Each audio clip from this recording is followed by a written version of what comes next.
Baik, Bismillahirrahmanirrahim. Assalamualaikum warahmatullahi wabarakatuh. Waalaikumsalam warahmatullahi wabarakatuh. Waalaikumsalam warahmatullahi wabarakatuh. Alhamdulillahirabbil alamin wassalatu wassalamu ala asyrafil anbiya'i wal mursalin sayyidina wa maulana Muhammadin wa ala alihi wa sahbihi ajma'in amma ba'd. Alhamdulillahirabbil alamin, puji syukur kita dapat bersama-sama bertemu kembali pada pertemuan malam hari ini, yakni pertemuan ke-7 ya, mengenai SKB wawancara moderasi beragama. Dan untuk teman-teman semua, bagi yang sudah lama bergabung ataupun apalagi yang baru bergabung, dimohon untuk kiranya mempelajari materi-materi dari materi pertama sampai nanti materi terakhir ya, agar kiranya kita mempunyai konsep dalam berpikir. Nah, kalau teman-teman itu loncat-loncat mempelajarinya nanti tidak dapat secara keseluruhan keilmuannya. Nah, nanti kalau teman-teman dari awal sampai akhir berurutan, insya Allah teman-teman terkonsep cara berpikirnya, pengetahuannya, dan keterampilannya. Dan saya mohon juga untuk malam hari ini agar kiranya diperhatikan baik-baik karena banyak hal yang kita akan bahas. Dan juga sebelum kita mulai ini saya ucapkan terlebih dahulu pada teman-teman semua, baik yang full senyum maupun baik bagi teman-teman yang masih berjuang ya. Saya ucapkan selamat yang sudah mendapatkan eh, pengumuman yang menjadi kabar baik bagi dirinya ataupun keluarga ya. Nah, bagi teman-teman yang sudah full senyum, silahkan tetap dipersiapkan baik-baik untuk SKB-nya ya, karena eh, jangan sampai eh, kalau bahasa negatifnya itu karena seleksi kita tidak lanjut ke seleksi SKB, maksudnya tidak ada persaingan di seleksi SKB, maka kita berleha-leha, jangan sampai. Dan jangan sampai juga nanti kalau sudah teman-teman jadi penghulu dikatakan, oh penghulu giveaway karena formasinya banyak tapi kemampuan kompetensinya tidak memadai atau tidak layak lah bisa disebut.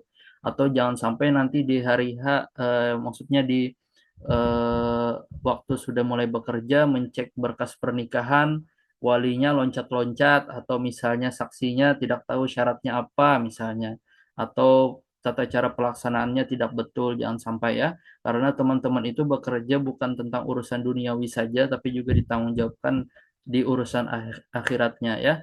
Jadi eh, adanya pembelajaran ini mohon untuk diperhatikan dan dipelajari juga, karena di saat seperti inilah kita belajar, teman-teman. Nanti kalau teman-teman sudah mulai bekerja, maka minim kemungkinan kita itu masih eh, ada waktu untuk belajar karena kesibukan kita di luar atau di pekerjaan. Nah, itu untuk teman-teman yang masih full senyum, yang sudah full senyum maksudnya. Jadi usahakan tetap maksimalkan belajar, jangan sampai merasa sombong karena teman-teman masih belum dapat NIP. Kita tidak tahu apa yang akan terjadi di perjalanan pencapaian NIP teman-teman.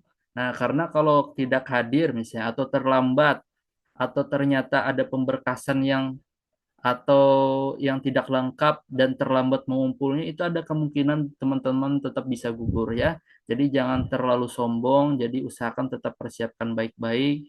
Nanti kalau mau apa namanya show upnya nantilah setelah setelah teman-teman fix dapat NIP ya.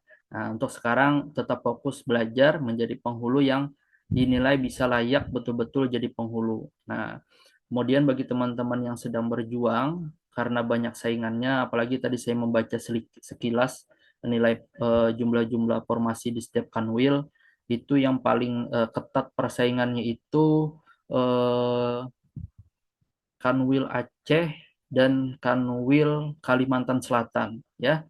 Nah, itu lumayan banyak masih persaingannya. Satu banding sekian lah. Nah, itu mohon untuk dipersiapkan baik-baik juga.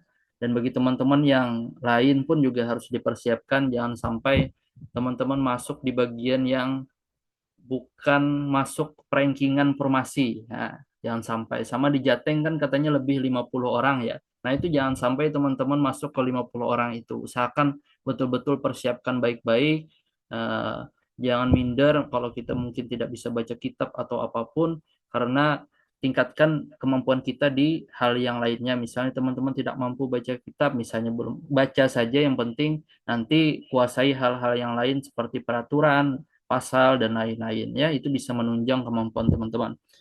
Kemudian itu pesan saya yang pertama. Pesan saya yang kedua itu tolong ikuti semua tahapan seleksi CPNS ini dengan baik ya, dari awal sampai akhir. Jangan sampai ya tadi kita merasa lengah sehingga nanti jadwal SKB saja kita tidak tahu, atau jadwal pelaksanaan, atau kita terlambat di hari H itu tidak bisa didispensasi lagi teman-teman. Nah, jadi untuk petunjuk-petunjuknya nanti tunggu arahan dari informasi Kementerian Agama ya.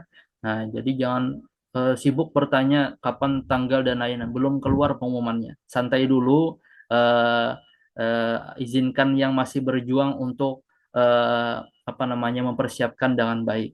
Oke, selanjutnya pesan saya yang ketiga, ini merupakan mungkin pertemuan kita yang terakhir ya untuk langsung dengan saya. Nanti kan besok insya Allah langsung simulasi. Nah, saya ucapkan saya memohon maaf, minta halal minta ridho kepada teman-teman semua kalau ada salah saya, ada ucapan yang mungkin kurang berkenan, atau ada hal yang mungkin teman-teman kurang suka. Dari saya pribadi saya memohon maaf, karena saya pun menjawab pertanyaan itu tidak hanya satu dua orang, tapi bahkan di grup itu kan ada ratusan orang. Jadi makanya saya kadang minta bantuan teman-teman yang lain untuk berkenan juga saling sharing bersama, membantu menjawab kalau memang teman-teman tahu dari apa yang ditanyakan ya. Jadi saya ucapkan saya memohon maaf sebesar-besarnya kepada teman-teman semua kalau ada saya ada salah ataupun kurangnya bagi teman-teman semua, khususnya mengenai bimbel ini ya. Nah, kemudian saya ucapkan terima kasih juga karena sudah berkenan bergabung, dan bagi teman-teman yang baru bergabung silahkan cek video materinya, insya Allah itu sudah lengkap dan terkonsep lah untuk kesiapan teman-teman di SKB nanti. Nah, mungkin itu saja.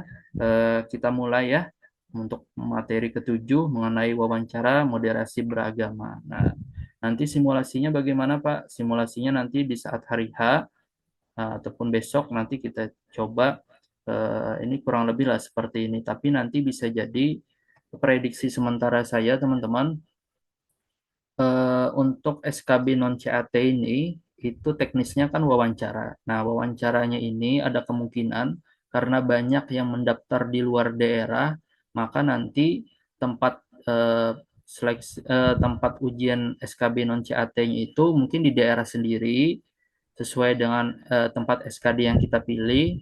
Hanya saja nanti pematerinya itu atau ujiannya via Zoom. Jadi tetap datang ke tempat ujian.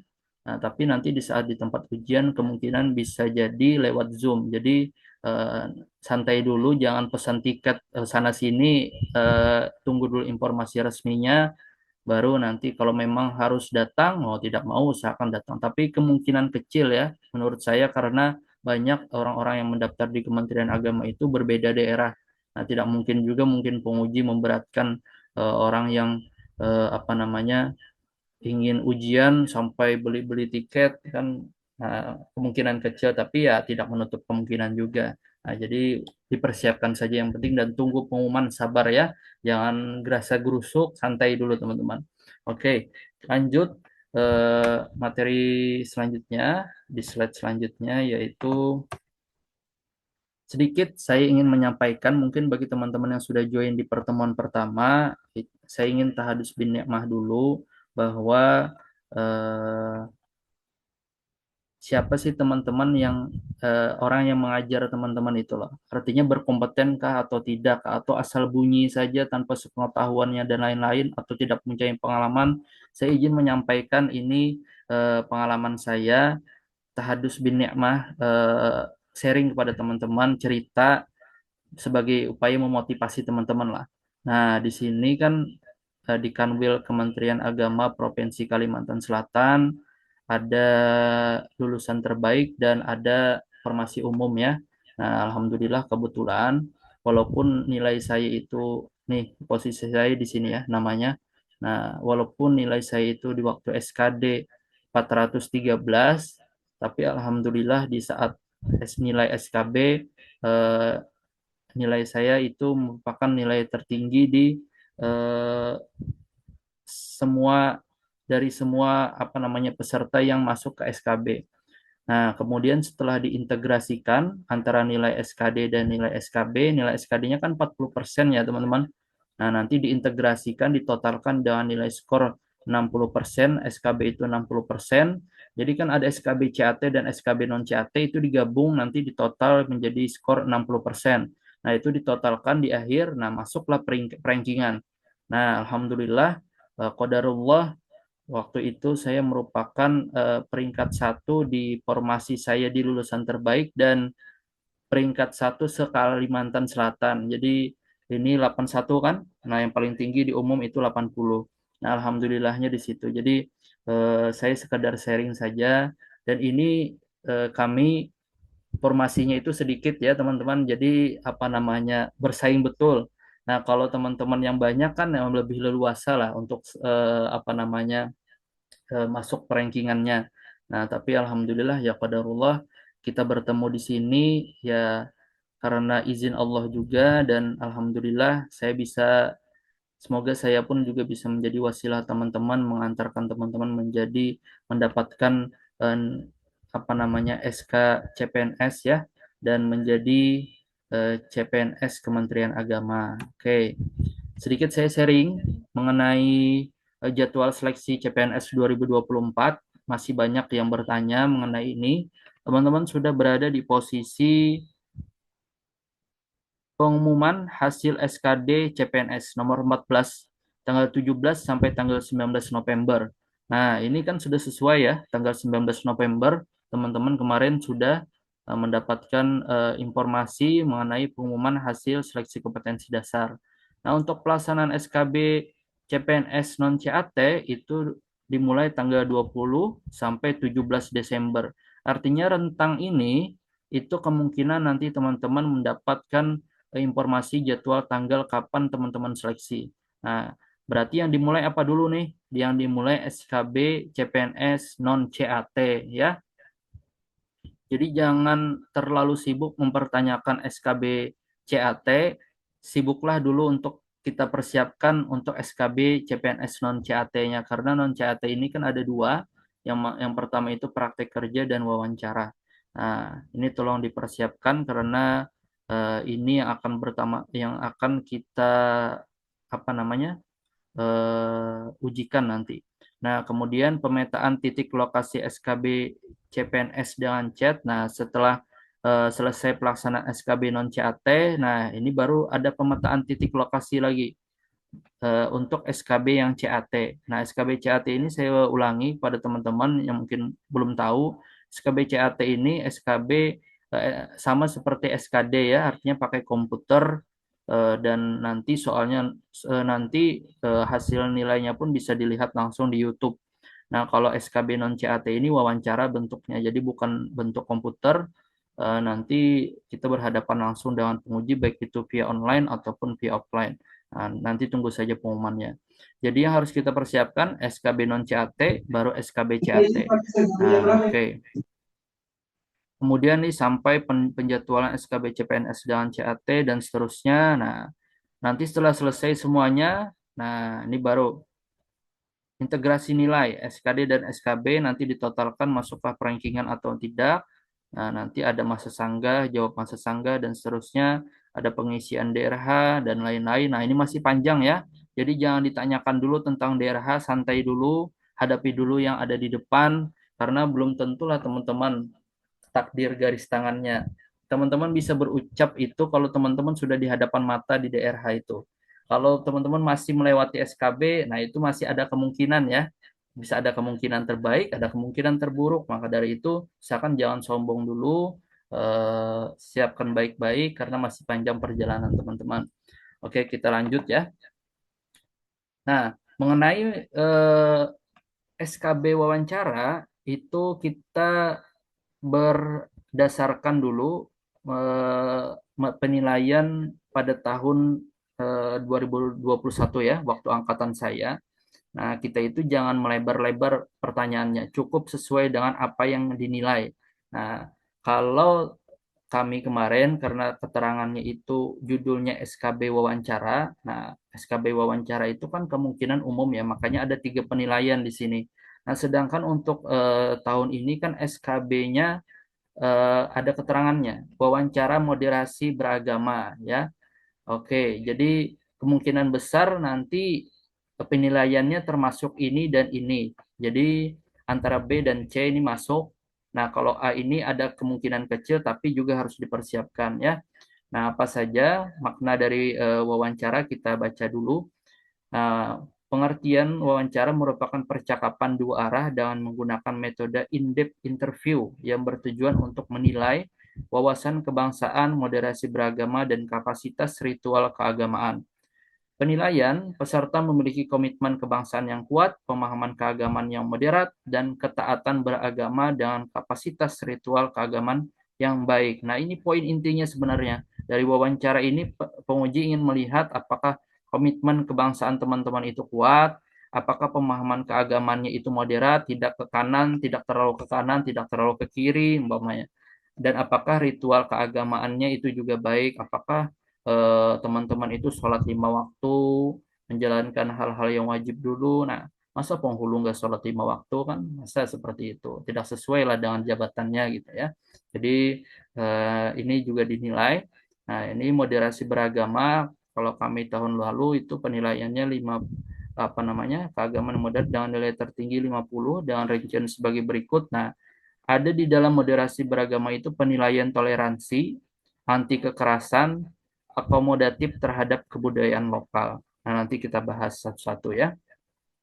Toleransi ini apa? Artinya toleransi ini kita bisa eh, tidak terlalu berlebihan kepada agama orang lain. Artinya kita tetap bisa berteman, kita bisa bersilaturahmi, walaupun mereka punya keyakinan agama masing-masing, tapi tetap harus ada batasannya ya. Nah, dan juga anti kekerasan. Nah, ini lebih ke arah radikal. Kan banyak kasus sekarang itu karena ada kesalahpahaman mengenai jihad, jihad, jihad katanya. Artinya dia berani sampai eh, mau apa namanya berperilaku radikal sampai membawa bom ke tempat markas polisi kan ada kasusnya kemarin ya. Nah, itu apa namanya jangan sampai terjadi seperti itu. Makanya harus ada penilaian anti kekerasan. Kemudian akomodatif terhadap kebudayaan lokal ini artinya teman-teman itu bisa apa namanya menyesuaikan eh, menghargai terhadap kebudayaan lokal. Kan kita itu mempunyai hukum agama, hukum negara, dan hukum adat ya. Jadi usahakan kita juga turut bisa menghargai bagaimana hukum adat setempat. Nah, seperti itu. Kemudian ritual keagamaannya, apa saja penilaiannya, ini melaksanakan ritual keagamaan dengan baik. Nanti ada apa namanya pertanyaan-pertanyaan yang saya sampaikan di sini ya.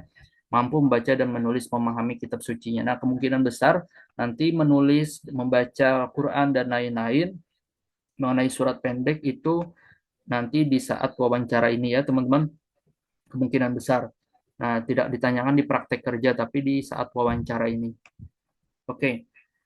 Selanjutnya, nah penguatan moderasi beragama, kita masuk ke moderasi beragama dulu karena SKB wawancara tahun ini itu lebih dikhususkan untuk mengarah ke moderasi beragama. Nah, seorang ASN Kementerian Agama itu turut kiranya mempunyai sikap yang moderat ya, tidak condong ke kanan dan tidak juga terlalu condong ke kiri. Nah, ini dasar hukumnya dulu. Landasan hukum dan urgensi moderasi beragama di Indonesia. Undang-Undang 1945 negara menjamin kemerdekaan tiap-tiap penduduk untuk memeluk agamanya masing-masing dan untuk beribadat menurut agama dan kepercayaannya itu. Artinya negara itu menjamin atau melindungi bahwa masing-masing agama berhak untuk menjalankan ibadatnya masing-masing. Bahkan pemeluknya pun berhak untuk memeluk agama sesuai dengan keinginannya masing-masing.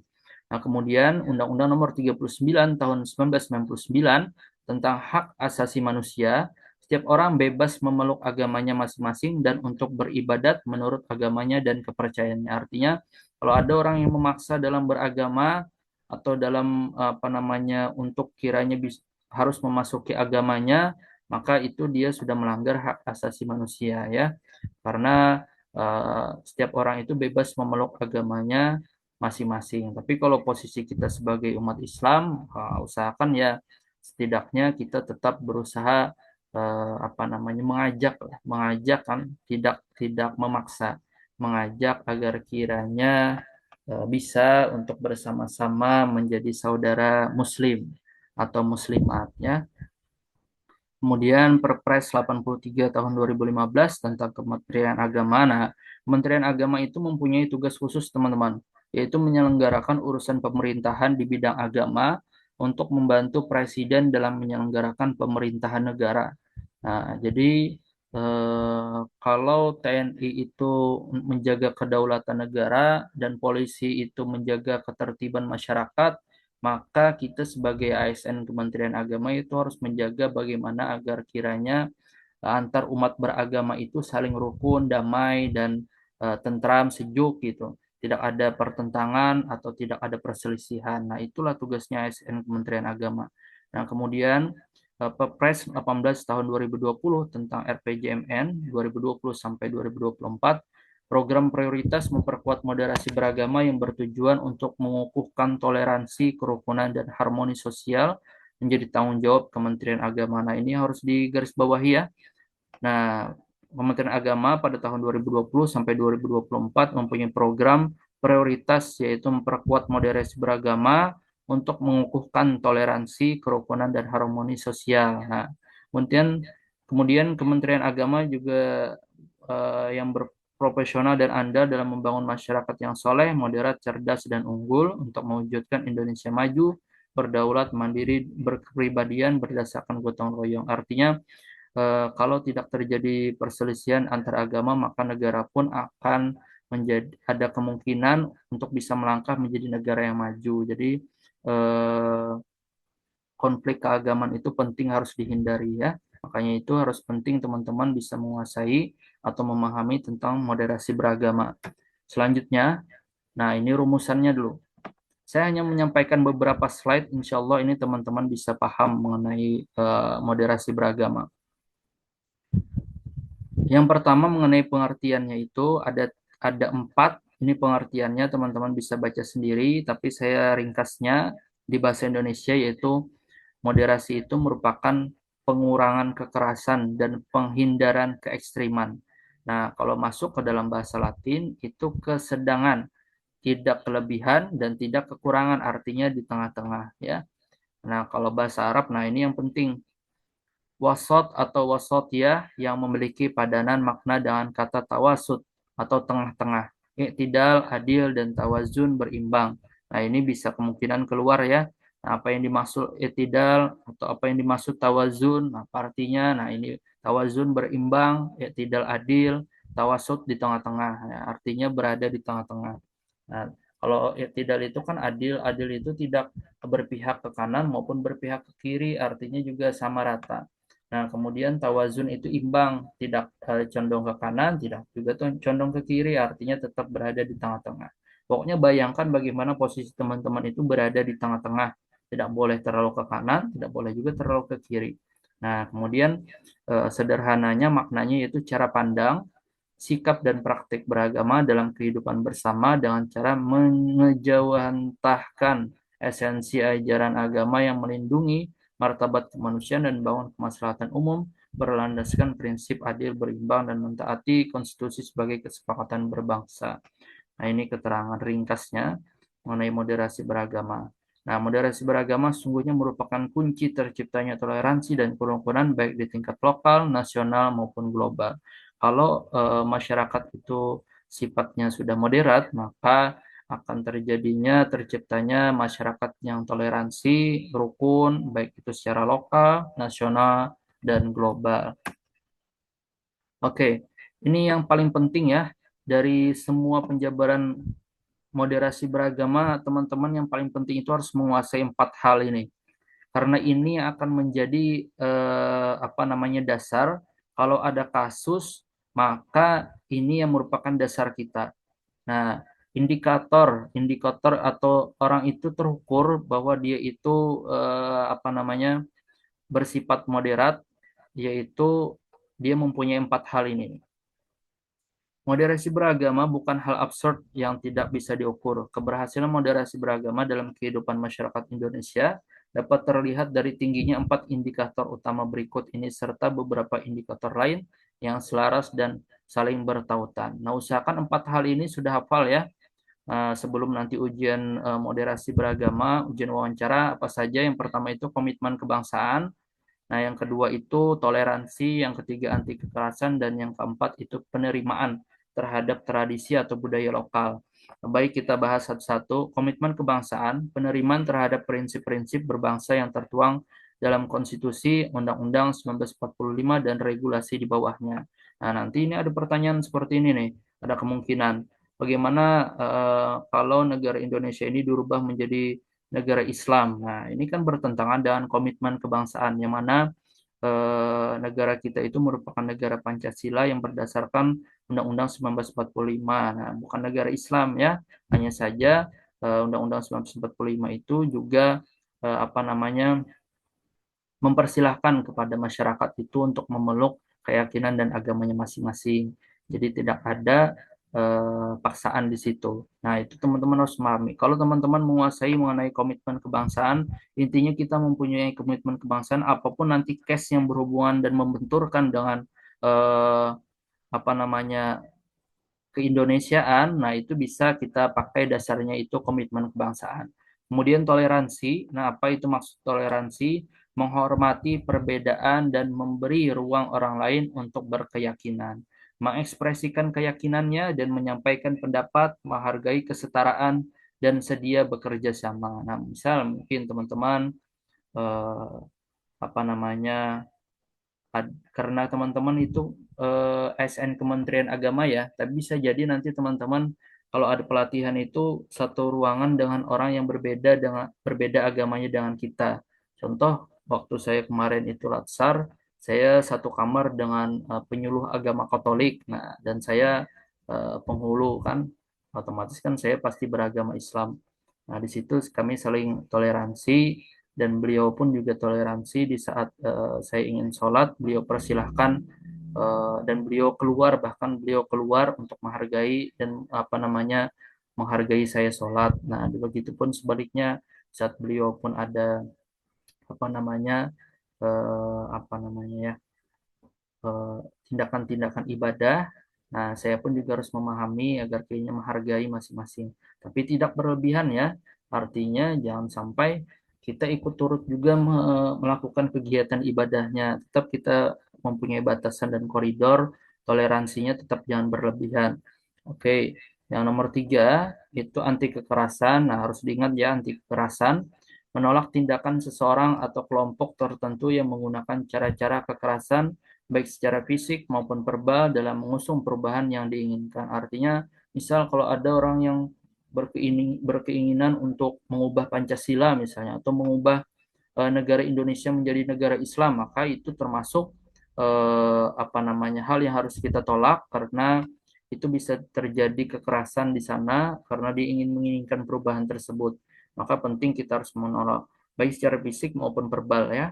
Nah, tindakan-tindakan yang radikal itu harus kita tolak, teman-teman.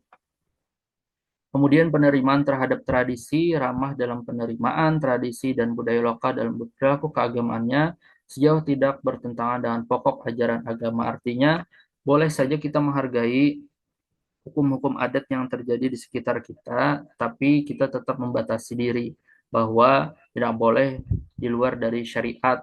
Misal teman-teman disuruh mengikuti acara adat misalnya, yang mana di dalam acara tersebut ternyata makanan yang disediakan itu hewan babi misalnya. Nah ya, jadi jangan jangan sampai kita ikut turut makan juga kan akhirnya ada batasan batasan, tetapi bentuk kita menghargai, kita hadir di situ. Tapi nanti kalau urusan-urusan yang mungkin di luar pokok ajaran agama kita, kita boleh untuk menolaknya. Nah, oke. Misalkan hafal ya. Yang pertama komitmen kebangsaan, toleransi, anti kekerasan, dan penerimaan terhadap tradisi atau akomodatif tradisi budaya lokal. Oke, next. Nah, ini salah satu masuk kisi-kisi ya teman-teman. Apa itu urgensi moderasi beragama? Nah, kenapa jadi moderasi beragama itu sangat digetolkan gitu, khususnya di ASN Kementerian Agama, karena ada beberapa tantangan. Nah, teman-teman bisa lihat tantangannya ini. Yang pertama, tantangan satu, berkembangnya cara pandang, sikap, dan praktik beragama yang berlebihan, ekstrim yang mengesampingkan martabat kemanusiaan. Artinya ada aliran-aliran yang mana berkembang dan mempunyai banyak massa yang mana arahnya ini sifatnya ekstrim, teman-teman. Jadi mengesampingkan martabat manusia. Jadi ya siap mati lah untuk keagamanya gitu. Jadi berlebihan. Nah, itu nanti jawabannya di sini nih. Nah, bagaimana caranya memperkuat esensi ajaran agama dalam kehidupan masyarakatnya? Nah, itu. Kemudian yang kedua, tantangannya itu berkembangnya klaim kebenaran subjektif dan pemaksaan kehendak atas tafsir agama serta pengaruh kepentingan ekonomi dan politik berpotensi memicu konflik. Yang mana ya biasalah kita temui di masyarakat ada yang mengklaim bahwa eh, kelompoknya lah yang paling benar gitu, sehingga menyalahkan kelompok-kelompok yang lain, yang mana kalau kelompok lain itu tidak mau ikut dengan kelompok kita ini karena merupakan kelompok kita yang paling benar, maka kita wajib memeranginya gitu kan, seperti itu ada ya. Jadi ini merupakan apa namanya, akan terjadi berpotensi memicu konflik. Nah, bisa nanti juga ditunggangi oleh kepentingan ekonomi maupun kepentingan politik juga. Nah, ini bagaimana cara mengatasinya, yaitu mengelola keragaman tafsir keagamaan dan mencerdaskan kehidupan keberagaman. Artinya kita mulai biasakan untuk diskusi, kalau ada perbedaan kita diskusikan, tidak perlulah kita lakukan kekerasan-kekerasan. Jadi kalau ada yang berbeda antara kelompok ya kita tidak bisa juga memaksakan kehendak kita, tapi kita bisa mengajak untuk berdiskusi, berdialog bagaimana pendapat mereka dan bagaimana pendapat kita. Nah, seperti itu. Kemudian tantangan ketiga ini yaitu berkembangnya semangat beragama yang tidak selaras dengan kecintaan berbangsa dalam bingkai NKRI. Artinya eh,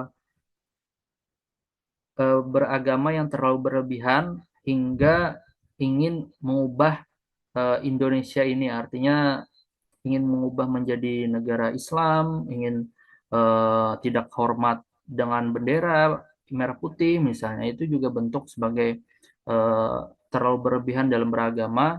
Maka bentuk yang harus kita lakukan yaitu merawat keindonesiaannya. Bagaimana kita menanamkan nilai-nilai nasional, baik itu cinta tanah air, misal kemarin kan apa namanya, permainan sepak bola kemarin Indonesia melawan Arab Saudi. Nah, itu kalau orang yang berlebihan beragama dia tidak peduli, tapi kalau dia cinta terhadap tanah airnya, dia pasti mendukung penuh gitu. Walaupun juga saya juga mendukung sebenarnya. Oke. Nah, alhamdulillah kemarin 2-0 ya teman-teman. Nah, alhamdulillah. Nah, selanjutnya di sini kondisinya. Nah, ini setelah tantangan sampai 3, dari 1 sampai 3, nanti teman-teman pindah ke sini ya. Nah, ini biar kita memaksimalkan slide-nya. Kondisi kebangsaan dan keagamaan. Indonesia adalah negara yang bermasyarakat religius dan majemuk. Artinya Indonesia itu adalah negara yang beragama, karena orang yang tidak beragama di Indonesia ini tidak diakui. Orang yang diakui di Indonesia ini adalah orang yang beragama. Artinya boleh dia memeluk agama-agama selain agama Islam. Nah, dan majemuk, majemuk itu artinya bermacam-macam, baik itu budaya, agama, dan lain-lain.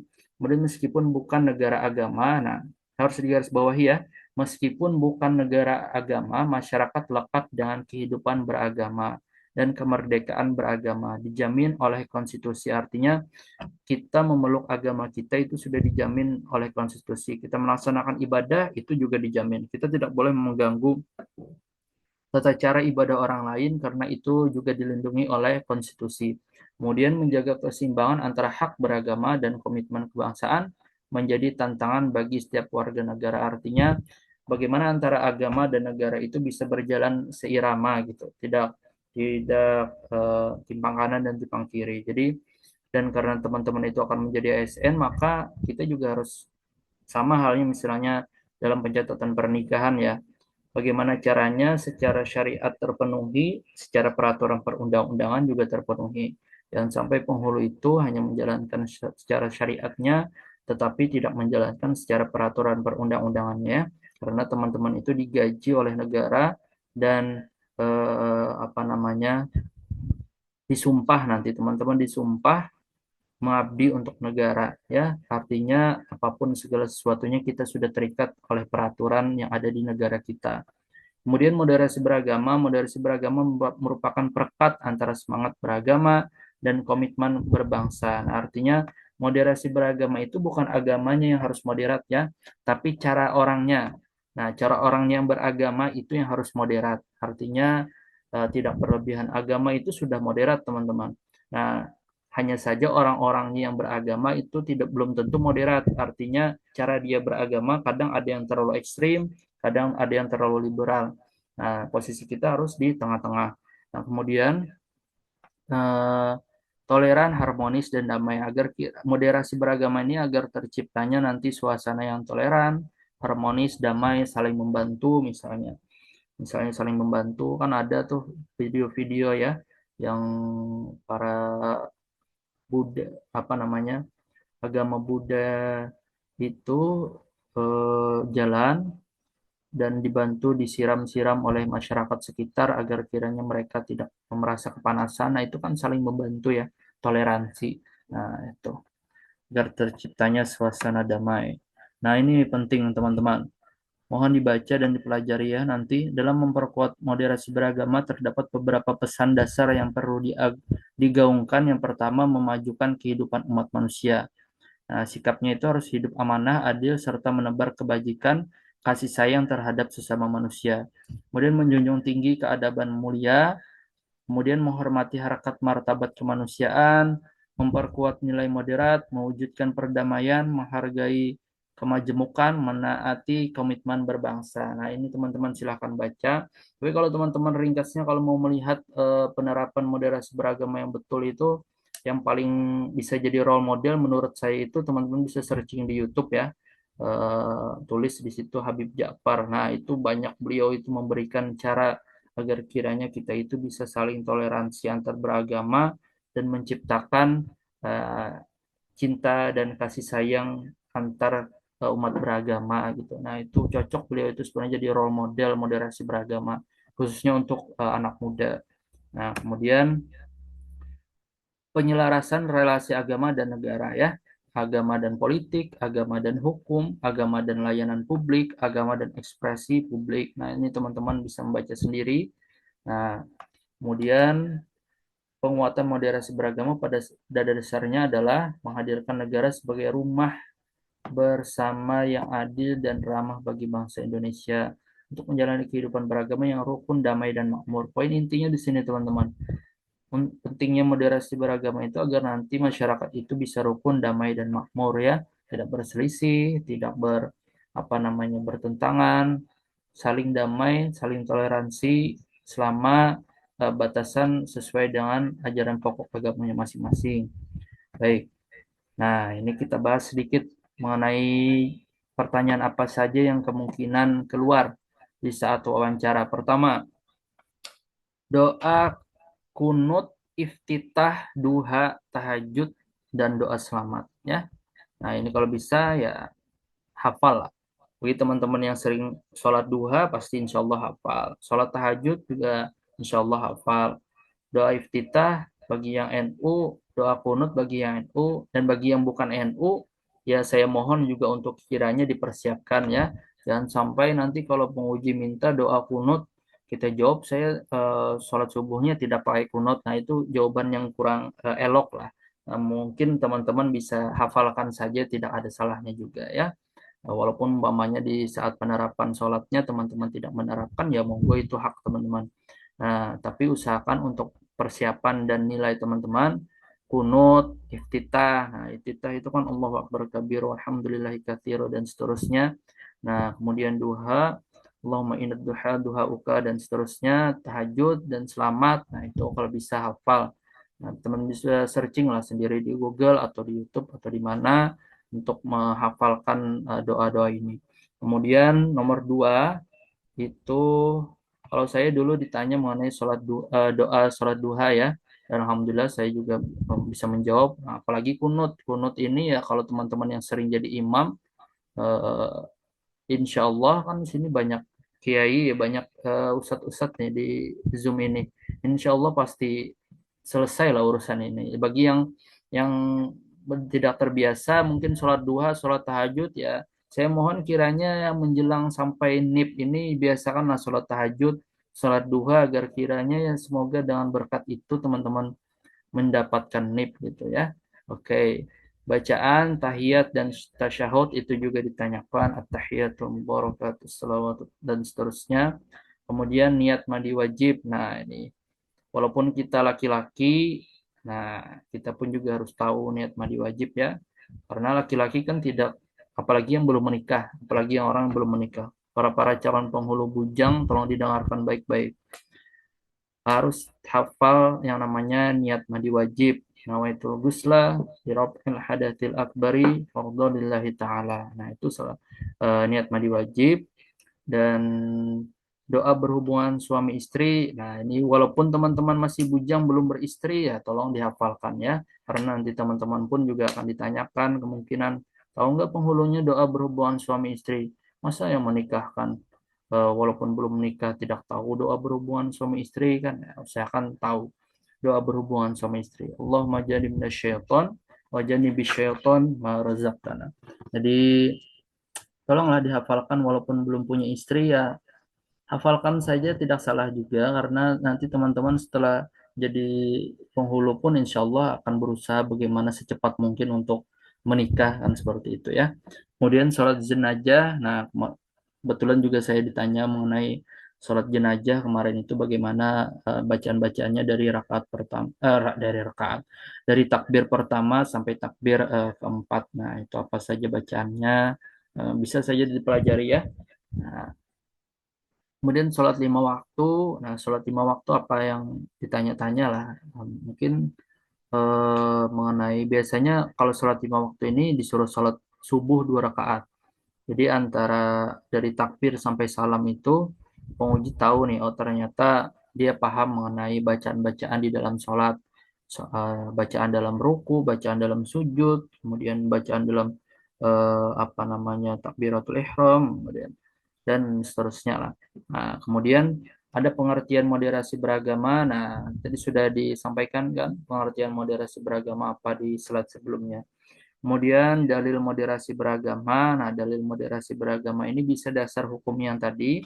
Atau teman-teman bisa nanti mencari eh, apa namanya membuka buku saku moderasi beragama. Nah, di situ juga insya Allah ada dalil mengenai moderasi beragama.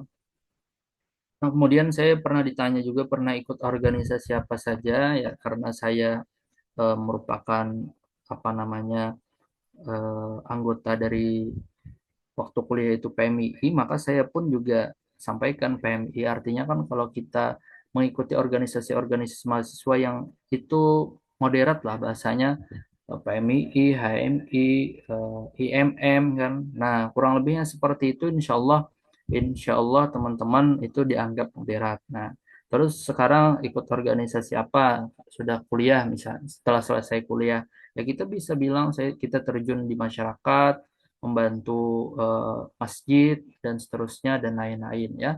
Nah, jadi apa namanya? Apakah kita juga pernah disuruh khutbah? Nah, khutbah Jumat dan lain-lain. Nah, itu juga bisa kemungkinan ditanyakan. Kemudian pernahkah ikut aksi damai atau demo? Jawab saja pernah. Tentang apa misalnya? Kalau memang teman-teman betul aksinya selama itu yang sesuai dengan komitmen kebangsaan ya tidak masalah juga kan, tentang misalnya undang-undang apa namanya, peraturan apa yang kemarin itu, lupa saya, nah yang ramai banget yang di demo.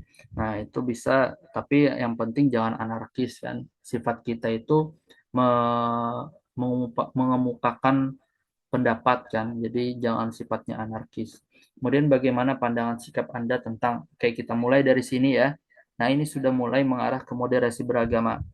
Negara Indonesia dirubah menjadi negara Islam. Nah kalau teman-teman tahu 4 hal tadi, teman-teman bisa menjawab. Jadi apapun pertanyaan mengenai pandangan dan sikap, saya tidak bisa apa namanya, mencantumkan jawabannya, karena penguji itu sebenarnya ingin melihat nalar teman-teman. Jadi kalau teman-teman itu menghafal, itu pasti kelihatan. Pasti nih orang nih menghafal nih jawabannya. Nah, seperti itu. Penguji itu inginnya teman-teman itu mempunyai pandangan, bagaimana pandangan teman-teman, dan itu menjawabnya pakai nalar sendiri. Nah, saya tidak pernah untuk mengikut moderasi wawancara moderasi beragama ini menghafal jawaban-jawaban yang di-share, itu saya tidak pernah. Hanya saya mempelajari dasar-dasarnya. Kalau sudah paham 4 indikator tadi, maka kita bisa mengolah bagaimana caranya jawaban kita itu tepat sesuai dengan kehendak penguji. Nah, karena penguji itu inginnya kita itu menjawab itu pakai nalar, teman-teman, bukan pakai hafalan. Orang pakai hafalan itu pasti tertata kalimatnya. Tapi kalau orang yang pakai nalar menjawabnya, misal negara Indonesia dirubah menjadi negara Islam, bagaimana pandangan Anda? Kita jawab pakai nalar kita, karena kita itu harus mempunyai komitmen kebangsaan, maka ini tidak boleh dilakukan. Karena negara Indonesia itu merupakan negara Pancasila dan negara hukum, dan tidak bisa misalnya dirubah menjadi negara Islam. Nah, karena masyarakat Indonesia itu merupakan masyarakat yang majemuk, dan konstitusi kita pun juga mengizinkan untuk masyarakatnya memeluk agama sesuai dengan keyakinannya masing-masing. Misal seperti itu. Itu kan inginnya penguji kita mempunyai nalar jawabannya. Yang penting saya sampaikan 4 hal tadi, teman-teman harus hafal ya. Nah, itu. Nanti kalau teman-teman hafal 4 tadi, nah teman-teman bisa mengaitkan lah intinya. Nah, kemudian pesantren yang melarang siswanya hormat kepada bendera. Nah, bagaimana pandangan Anda? Kemudian Pancasila sebagai togut, bagaimana pendapat Anda? Masjid dan dengan gereja berseberangan atau berdampingan, di Jakarta kan ada tuh antara Masjid Istiqlal dengan gereja apa namanya? Nah, itu kan berdampingan. Nah, apa pendapat Anda? Kemudian hukum negara dengan hukum agama, mana yang didahulukan? Nah, kalau teman-teman menguasai komitmen kebangsaan tadi, mendalami, nah itu teman-teman bisa lah menyesuaikan. Artinya hukum negara dengan hukum agama itu tidak ada yang didahulukan, tetap sama-sama berjalan agar kiranya terciptanya masyarakat yang rukun, masyarakat yang harmonis, tidak kecuali ada apa namanya, wilayah-wilayah tertentu yang mana koridornya agama yang harus didahulukan, dan ada wilayah koridornya mana yang harus negara hukum yang menentukan. Nah, seperti itulah. Kemudian mengucapkan selamat hari raya kepada agama lain yang sedang merayakan, contoh selamat Natal. Nah, itu bagaimana pendapat teman-teman? Nah, kemudian bagaimana pandangan sikap Anda tentang melihat masyarakat ingin merobohkan tempat ibadah yang sedang dibangun atau telah ada. Nah, ada nih kasus di daerah tertentu ya, masyarakatnya ingin merobohkan atau masih dibangun, ingin menghancurkan karena ketidaksepahaman atau tidak memiliki sifat yang moderat. Nah, tim teman-teman bisa membahasnya pakai nalar sendiri. Kemudian diminta membaca doa dalam acara adat yang mana ada sesajen. Nah, karena kita mungkin petugas atau penghulu, kemudian disuruh menghadiri acara yang mana itu bukan agama Islam. Nah, dan di situ ada sesajen, jadi kita disuruh minta doa, disuruh membaca doa. Nah, apa apa tanggapan kita? Nah, itu bisa lah teman-teman. Diminta hadir pada acara hari raya agama tertentu. Nah, itu bagaimana sikap kita? Kemudian diminta bantuan untuk menyiapkan acara keagamaan, Natal misalnya ada. Kemudian, nah mohon maaf ya, harusnya ini di bawahnya. Ada yang memusuhi Anda di kantor. Nah, itu bagaimana sikap kita? Kemudian terjadi perselisihan antar agama di dekat rumah. Nah, itu bagaimana sikap kita. Kemudian di dekat rumah ada penganut agama yang berbeda ingin membangun rumah ibadah. Nah, itu bagaimana sikap kita. Nah, ini sedikit saya jelaskan mengenai terjadi perselisihan. Kalau terjadi perselisihan antar agama di dekat rumah kita, maka kalau kita bukan tokoh agama di tempat tersebut, kita sarankan untuk dibantu untuk apa namanya tokoh agama yang menyelesaikan, ya. Artinya kita meminta bantuan dari tokoh agama dan tokoh masyarakat setempat agar kiranya bisa menjadikan masyarakat di daerah kita itu menjadi damai. Jangan langsung kita yang bertindak, karena kalau kita yang bertindak kan tidak mungkin didengarkan, karena kita bukan tokoh misalnya. Nah, itu pakai nalar, teman-teman. Ya. Nah, kemudian eh, di dekat rumah ada penganut agama yang berbeda ingin membangun rumah ibadah. Nah, selama sesuai dengan prosedur dan aturan yang berlaku, dia sesuai dengan prosedurnya membangun rumah ibadah, tidak mengganggu agama lain, ya it's no problem. Hanya saja pasti ada pertentangan di masyarakat sekitar yang mana ya itu tugas kita untuk membantu dan memahamkan. Nah, itulah bentuk kita toleransi. Kemudian rekan kerja mengundang kita untuk hadir pada hari raya agamanya. Nah, ini bagaimana sikap kita. Kemudian mana dipilih antara organisasi masyarakat dengan organisasi agama. Jadi bagaimana sikap kita juga. Kemudian apakah pemimpin negara boleh non-muslim? Nah, dikeluarkan aja dalilnya nanti, tapi teman-teman hubungkan dengan sikap moderasi beragama, toleransi, keseimbangan, anti kekerasan, komitmen kebangsaan, dan eh, penerimaan terhadap budaya lokal. Kemudian sebutkan ayat tentang perintah puasa. Mohon maaf, tuliskan surat pendek dan apa makna kandungan ayat tersebut. Nah, kemarin saya kan disuruh menuliskan surat Al-Fil, ya, dan diminta untuk menjelaskan apa makna dari surah Al-Fil tersebut, kan, atau artinya boleh sebutkan isi kandungan singkatnya saja. Nah, itu jadi dari sekarang ya kalau ada waktu boleh dibaca-baca artinya dari surat-surat pendek itu, ya teman-teman, buat mempersiapkan. Kemudian sebutkan ayat tentang perintah puasa. Nah, ini kebetulan saya langsung ditembak kemarin. Eh, Mohon untuk saudara sebutkan ayat tentang perintah puasa, katanya. Dan ayat keberapa. Nah, itu tidak membaca Al-Qur'annya, kita posisinya tidak ada Al-Qur'an di situ dan langsung ditanya penguji. Ya, sebutkan eh, ayatnya, ya ayyuhalladzina amanu kutiba alaikumusiyam, dan seterusnya, kan. Nah, itu usahakan tahu, ya. Jadi apa namanya, bisa lah menjawab teman-teman kalau ada disuruh menyebutkan ayat-ayat tertentu. Nah, kemudian apa saja 4 pilar negara? Nah, apa saja 4 pilar negara, kan teman-teman sudah belajar di TWK. Ada Undang-Undang 1945, Pancasila, Bhinneka Tunggal Ika, dan apa satunya? Bhinneka Tunggal Ika, Pancasila, Undang-Undang 1945, dan satunya apa, teman-teman? Saya lupa lagi. NKRI.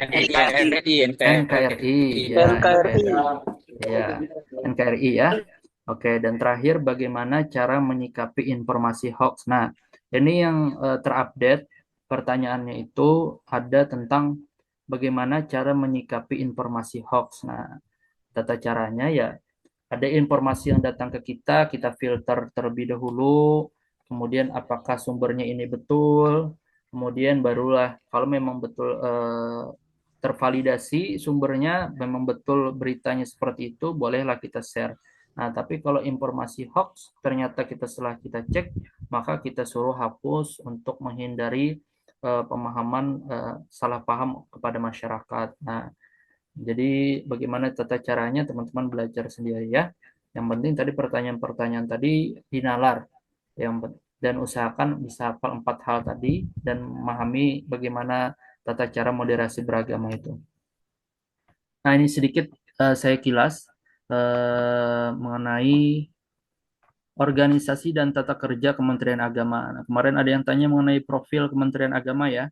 Nah, kita langsung berdasarkan PMA terbaru aja, 25 tahun 2024. PMA 22 tahun 2024 itu tentang pencatatan nikah. PMA 24 tahun 2024 itu tentang Ortaker Kantor Urusan Agama, Organisasi dan Tata Kerja Kantor Urusan Agama atau KUA. Kemudian setelah itu PMA 25 tahun 2024 itu Ortaker Kementerian Agama, artinya organisasi dan tata kerja Kementerian Agama. Baik, langsung saja. Nah, pada pasal 1, teman-teman bisa cek sendiri ya di PMA 25 tahun 2024. Pasal 1 dalam peraturan menteri ini yang dimaksud dengan satu Kementerian Agama adalah kementerian yang menyelenggarakan urusan pemerintahan di bidang agama untuk membantu presiden dalam menyelenggarakan pemerintahan. Artinya spesifik Kementerian Agama ini urusannya tentang agama.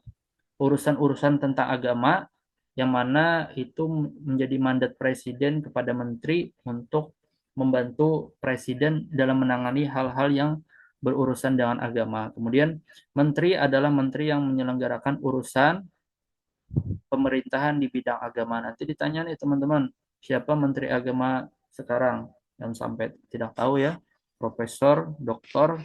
Kiai Haji Nasaruddin Umar ya. Jadi jangan sampai lupa. Kemudian pasal 2, Kementerian Agama berada di bawah dan bertanggung jawab kepada presiden ya. Kementerian Agama ini langsung di bawah presiden. Kemudian Kementerian Agama dipimpin oleh menteri ya. Nah, Kementerian Agama itu dipimpin oleh menteri. Kemudian apa saja strukturnya? Pasal 7, susunan organisasi Kementerian Agama terdiri atas yang pertama Sekjen, Sekretariat Jenderal, Direktorat Jenderal Pendidikan Islam, Direktorat Jenderal Penyelenggaraan Haji dan Umroh, Direktorat Jenderal Bimbingan Masyarakat Islam, Kristen, Katolik, Hindu, Buddha, Inspektorat Jenderal, Badan Moderasi Beragama dan Pengembangan Sumber Daya Manusia, Badan Penyelenggara Jaminan Produk Halal. Nah, ini ada beberapa yang baru jadi badan nih. Nah, Badan Penyelenggara Jaminan Produk Halal, staf ahli bidang hubungan kelembagaan keagamaan, staf ahli bidang manajemen komunikasi dan informasi, staf ahli bidang hukum dan hak asasi manusia, pusat data dan teknologi informasi, pusat kerukunan umat beragama, pusat pembiayaan pendidikan agama dan keagamaan, dan terakhir pusat bimbingan dan pendidikan Konghucu. Nah, bagaimana gambarannya? Nah, kurang lebih seperti ini ya. Nah, Menteri Agama itu dia mempunyai staf khusus dan staf ahli. Nah, dia berada di samping Menteri Agama yang mana melakukan tugas-tugas secara spesifik untuk membantu Menteri Agama. Kemudian di bawahnya itu ada Inspektorat Jenderal dan Sekretariat Jenderal. Inspektorat ini biasanya mengurus bagaimana agar kiranya kinerja-kinerja ASN itu sesuai dengan peraturan pengawasan dan lain-lainnya. Nah, Sekretariat Jenderal, nah ini teman-teman bisa lihat, kita itu di bawah oleh Direktorat Jenderal Bimbingan Masyarakat Islam ya. Nah, ini. Kemudian di bawahnya lagi ada Pusat Kerukunan Beragama, Bimbingan dan Pendidikan Konghucu, Pusat Data dan Teknologi Informasi, Pusat Pembiayaan Pendidikan Agama dan Keagamaan. Selanjutnya, nah ini secara singkat saya jabarkan struktur organisasi Dirjen Bimas Islam, karena kita itu di bawah Dirjen Bimas Islam, tepatnya di Direktorat Bina Kantor Urusan Agama dan Keluarga Sakinah ini ya. Nah, nanti ada subdirektoratnya, ada Bina Kepenghuluan, Bina Kelembagaan dan Mutu Layanan Kantor Urusan Agama, Sarana dan Prasarana Kantor Urusan Agama, Subdirektorat Bina Keluarga Sakinah. Nah, ini ada 4 nih di bawah Direktorat Bina KUA. Jadi teman-teman yang belum follow Instagramnya Direktorat Bina KUA, nah usahakan di follow ya. Karena itu banyak informasi-informasi seputar KUA, seputar penghulu, dan lain-lain. Nah, selanjutnya, nah ini mohon maaf agak buram sedikit, tapi saya cantumkan di sini. Ini merupakan struktur organisasi kantor wilayah atau Kanwil di daerahnya masing-masing berdasarkan PMA nomor 6 tahun 2022. Teman-teman cek saja PMA nomor 6 tahun 2022 ya tentang struktur organisasi Kanwil. Nah, di sini ini ada contoh Kanwil Aceh, Jawa Tengah, Jawa Timur, dan Sulawesi Selatan. Nah, bentuknya seperti ini. Ada kanwilnya, kepala kanwil, kemudian ada bagian TU-nya di bawahnya. Nah, di sini ada bidang pendidikan madrasah, bidang pendidikan diniyah dan pondok pesantren, bidang pendidikan agama Islam, bidang penyelenggaraan haji dan umroh, bidang urusan agama Islam, bidang penerangan agama Islam dan pemberdayaan masyarakat, sisanya pembimas kalau disingkat itu pembimas Kristen, pembimas Katolik, pembimas Hindu, dan pembimas Buddha. Bawahnya adalah kelompok jabatan fungsional. Nah, kita itu berada di posisi di bawah dari bidang urusan agama Islam. atau bidang urais kalau disingkat itu ya. Nah, nanti KUA itu komunikasinya, koordinasinya itu kalau di pihak Kanwil itu bidang urusan agama atau bidang urais.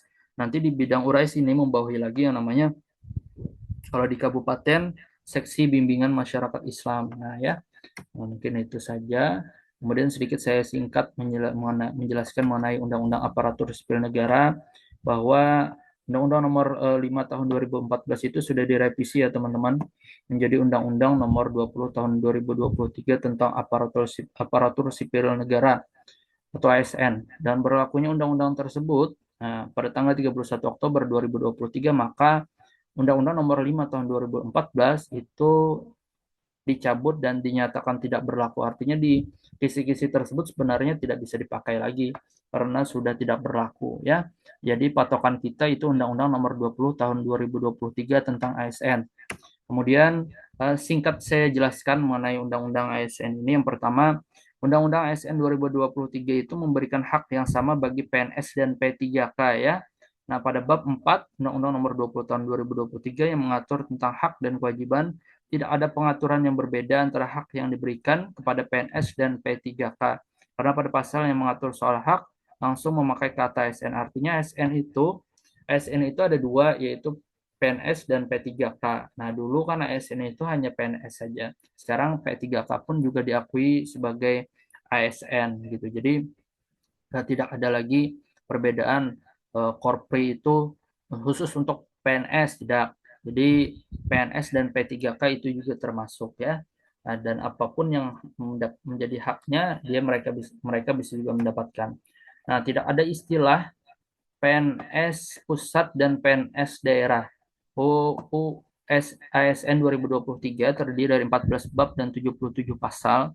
Pada saat undang-undang ini berlaku, PNS pusat dan PNS daerah disebut sebagai pegawai ASN. Jadi tidak ada lagi istilah PNS pusat dan PNS daerah. Kalau kita itu kan di bawah kementerian ya teman-teman. Kita itu sebenarnya masuk ke PNS pusat, bukan PNS daerah. Kalau PNS daerah itu Pemkap, Pemkot, terus apa namanya Pemprov, pemerintah provinsi, nah itu PNS daerah. Tapi setelah adanya undang-undang ini sama semuanya ya disebut menjadi pegawai ASN. Apa saja haknya? Hak pegawai ASN itu penghasilan, gaji dan upah, penghargaan yang bersifat motivasi, sembilan finansial dan non finansial, tunjangan dan fasilitas jabatan atau tunjangan fasilitas individu, jaminan sosial, jaminan kesehatan, jaminan kecelakaan kerja, jaminan kematian, jaminan pensiun, dan jaminan hari tua. Jadi kalau teman-teman sudah jadi CPNS ya, teman-teman dapat yang namanya tapera, apa namanya jaminan hari pensiun, dapat juga namanya BPJS, tingkatnya itu kelasnya kelas 1 kalau nggak salah. Jadi BPJS ini bisa digunakan untuk istri, anak 2 orang. Nah itu. Apa pentingnya ya? Kalau kita berobat lebih murah, bisa lebih bahkan bisa gratis. Nah, kemudian lingkungan kerja fisik dan non fisik, pengembangan diri. Nah, ini biasanya ada pelatihan-pelatihan, nah itu merupakan hak kita juga. Kalau ada pelatihan mengenai seputar SIMKA, seputar penghulu atau KTI, nah itu juga merupakan apa namanya bentuk hak ASN. Kemudian bantuan hukum, litigasi dan non litigasi. Pegawai ASN diberhentikan bila tidak berkinerja sebagaimana diatur dalam pasal 52 ayat 3 huruf F. Setelah adanya undang-undang ini, pegawai ASN itu ada kemungkinan bisa diberhentikan ya. Dulu sangat sulit untuk memberhentikan pegawai ASN ini karena banyak sekali peraturan yang harus dilewati. Kemudian setelah adanya undang-undang ASN ini, maka ASN itu bisa diberhentikan apabila tidak berkinerja dengan baik sesuai dengan buktinya ya. Oke, setelah itu terima kasih. Baik, sebelum kita lanjutkan pertanyaan, kita lanjut dulu untuk kahutnya lagi sekali. Sambil menunggu, silahkan kepada moderator kalau ada satu orang penanya boleh angkat tangan sambil saya menyiapkan kahutnya ya. Silahkan kalau ada pertanyaan yang seputar dengan materi. Saya tidak ingin menjawab yang bukan seputar dari materi ya. Oke, silahkan pilih. Mungkin teman-teman, Ustaz. oh iya, siap. Mohon maaf teman-teman, saya pilih satu orang secara random kepada saudara Ahmad Sujai Harahap. Mohon maaf, A Sujai Harahap. Nggak tahu Ahmad atau bagaimana. Ya, Assalamualaikum warahmatullahi Silakan. wabarakatuh. Langsung saja. Terima kasih sebelumnya kepada moderator dan jangan lupa mohon izin kepada Bapak Bimbing. Izin Ustaz, jadi saya ingin bertanya itu, apakah suara saya kedengaran? Ya, kedengaran. Kedengaran, Bang. Sambil ya teman-teman langsung masuk. Sebenarnya yang paling mendasar saya ingin tanyakan tadi ada sedikit kehilapan tentang penjabarannya itu, tentang ada tadi yang Ustadz sebutkan 4 kunci dalam menjawab soal moderasi. Nah, Ya. itu tadi saya kehilangan fokus. Apa yang menjadi 4 kunci itu ya Ustadz ya? Nah, pertanyaan yang selanjutnya yaitu Ustadz, misalkan seketika di waktu wawancara, kita itu mogok di dalam menjawab pertanyaan penanya. Jadi langkah yang lebih konkretnya itu gimana Ustadz? Apakah kita minta di soal dilanjutkan atau mungkin ketika wawancara kita jawab semampu seadanya walaupun kadang sudah tidak mengarah kepada materi pertanyaan. Sekian Ustadz, sekira. Terima kasih. Oke. Terima kasih atas pertanyaannya. Tadi siapa namanya, Ustaz? Ustaz siapa namanya tadi? Mas Sujai Ustadz. Oke. Mohon izin menjawab Sujai sedikit Ustadz. ya. Ya, mengenai 4 kuncinya itu yang pertama, nanti slide-nya juga saya kasihkan ya, teman-teman silahkan pelajari. Komitmen kebangsaan, yang kedua itu toleransi, kemudian yang ketiga itu anti kekerasan, dan yang keempat itu penerimaan terhadap budaya lokal. Nah, itu 4 itu usahakan sudah hafal ya. Artinya nanti itu buat bahan teman-teman bisa menjawab. Kemudian bagaimana kalau terjadi apa namanya kita itu bingung dalam menjawab ya? Seperti itu ya pertanyaannya. Bingung ya? Atau apa Ya tadi? Ustadz. Oke. Mogok jawab ya, Mogok. menegakkan. Ya, mogok menjawab pertanyaan. Pertama yang harus teman-teman lakukan itu tenangkan diri dulu. Kalau kita itu tidak tenang, kita itu akan blank dalam menjawab pertanyaan. Pertama tenangkan diri dulu, tarik nafas, kemudian setelah itu baru berpikir jernih, baru nanti jawab semampu teman-teman. Tapi jangan terlalu melebar, spesifik saja berdasarkan dengan 4 kunci tadi kalau sesuai dengan moderasi beragama ya. Nah, mungkin kurang lebih seperti itu. Oke, ada lagi pertanyaan yang lain? Izin bertanya, Ustaz. Oke, silakan moderator. Siapa namanya? Baik, mungkin saya pilih untuk penanya selanjutnya. Tidak jelas. Halo. Halo. Oke, saya pilih untuk penanya selanjutnya kepada Bang Fahri Ramadan. Persilahkan Bang. Oke, baik. Assalamualaikum, Ustaz. Ya, waalaikumsalam warahmatullahi wabarakatuh. Izin bertanya, Ustaz, untuk SKB non-CAT ini berarti fokusnya kepada moderasi beragama ya? Itu aja sih, Ustaz. Iya. Karena keterangannya di apa namanya di ujian SKB pengumuman di SKB non CAT itu, yang pertama itu kan ada praktek dan sikap kerja, yang kedua itu wawancara berperspektif moderasi beragama. Artinya kan sudah jelas ini wawancaranya arahnya kemana ya. Nah itu saja ya. Baik. Nanti Baik, teman-teman silahkan terima kasih, Ustaz. pelajari materinya. Yang lain silahkan Baik, sambil menunggu. kasih, Ustaz. 150 saya mulai atau 200 lah kita tunggu. Ustaz, tanya. Ya boleh silahkan. Silahkan kepada Bang Muhammad Ihsan. Terima kasih, Ustaz. Mungkin ini aja, Ustaz, mengenai konsep pewawancara nanti. Mungkin Ustadz tahun 2021 kemarin kan sistemnya online. Nah, kemungkinan tahun ini juga bukan online sih, offline kemungkinan besar ya, karena kemarin itu kan COVID. Saya mau menanyakan, Ustaz, ini kan ada beberapa subbab yang jadi pembahasan nanti di wawancara, ada praktik dengan sikap kerja, dan wawancara moderasi beragama. Itu nanti yang mau wawancara, apakah beda-beda orang dulu, Ustaz? Atau bagaimana gitu?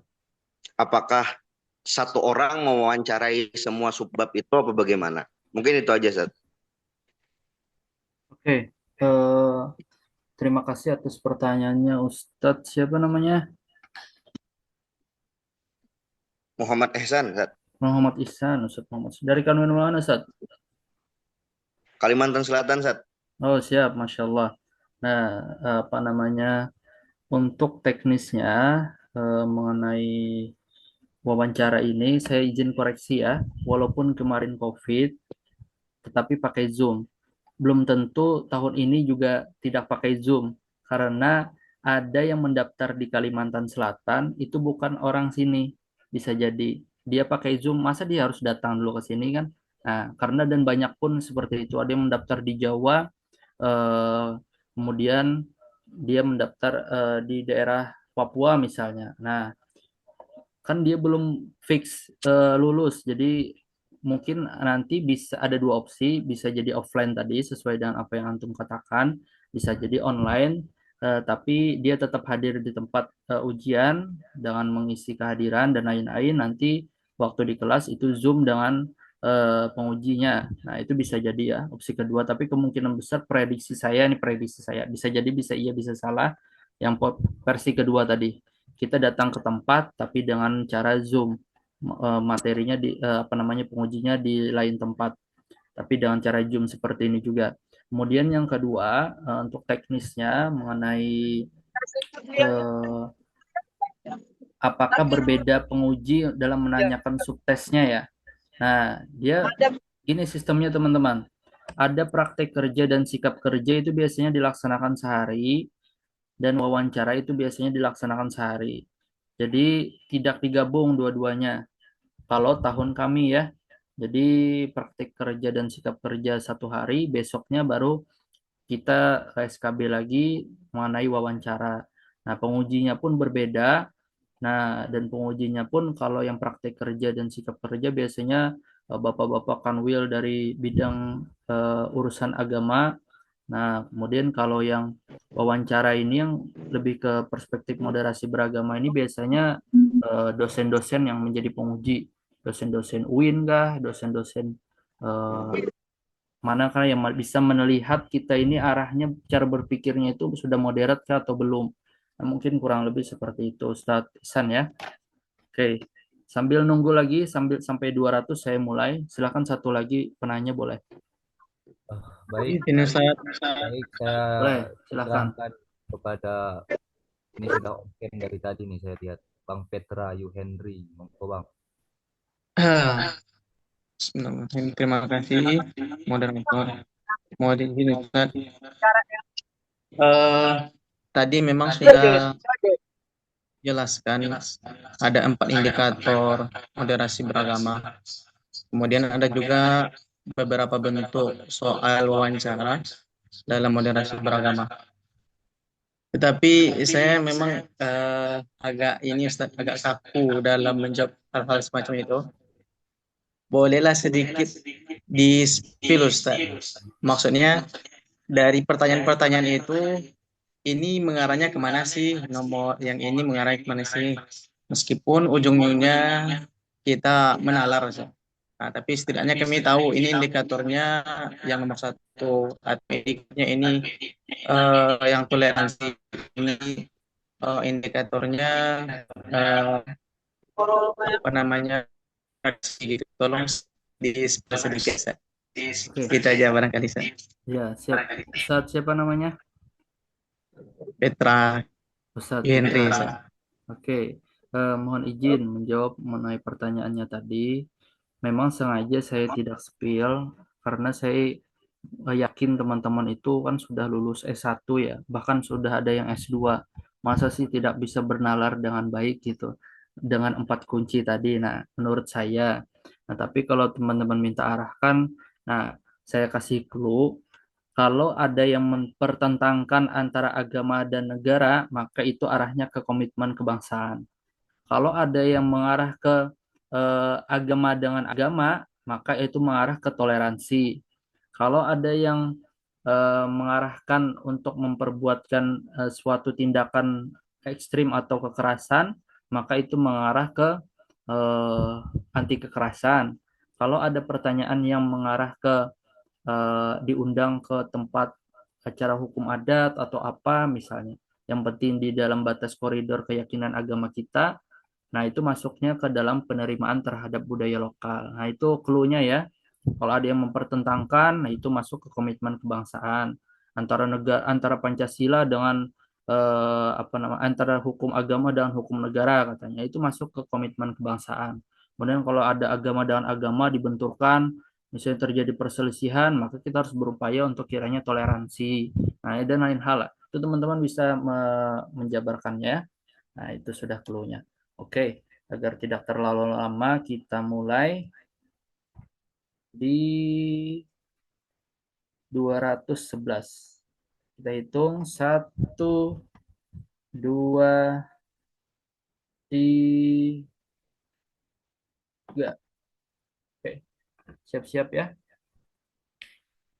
Soal ini khusus tentang moderasi beragama.